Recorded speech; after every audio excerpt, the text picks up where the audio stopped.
देश को सालों तक भ्रम में रखने वाली कांग्रेस ने सत्ता से हटने के बाद भी जनता के सामने झूठ परोसना बंद नहीं किया है। दिन प्रतिदिन कांग्रेस लगातार अपनी झूठ की दुकान से कोई न कोई झूठ जनता को बेचने निकल पड़ती है। हाल ही में कांग्रेस ने भारतीय फार्मा इंडस्ट्री को लेकर एक झूठ फैलाना शुरू कर दिया है। ऐसा कर कांग्रेस उस फार्मा सेक्टर को कमजोर करना चाह रही है जिसे बीते 10 सालों में मोदी सरकार ने मजबूत किया है। कांग्रेस तो कोरोना के दौरान भी राजनीति करने से बाज नहीं आई थी। कांग्रेस ने स्वदेशी वैक्सीन का भी विरोध किया था, वो भी सिर्फ इसलिए ताकि वो एक विदेशी कंपनी को फायदा पहुंचा सके। लेकिन कांग्रेस शायद भूल रही है कि उन्हीं स्वदेशी टीकों ने करोड़ों भारतीयों की जान बचाई थी। वैक्सीन मैत्री पहल से कई देशों की मदद की गई थी, कई देशों को वैक्सीन की बिक्री की थी और WHO के कोवैक्स कार्यक्रम के लिए भी टीके मुहैया कराकर एक जिम्मेदार राष्ट्र की भूमिका भी निभाई थी। कांग्रेस की आदत हो चली है,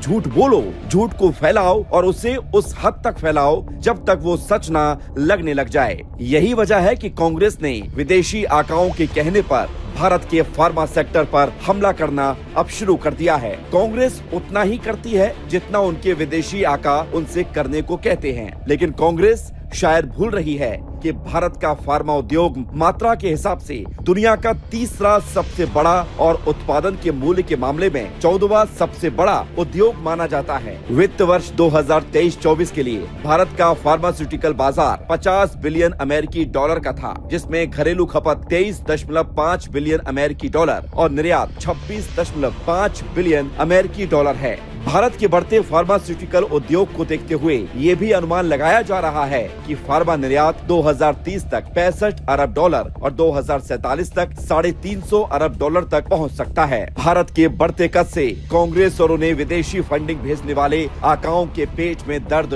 होने लगा है। तभी तो वे कांग्रेस नाम की अपनी कठपुतली से भारत को बदनाम करने के एजेंडे को लगातार आगे बढ़ा रहे हैं।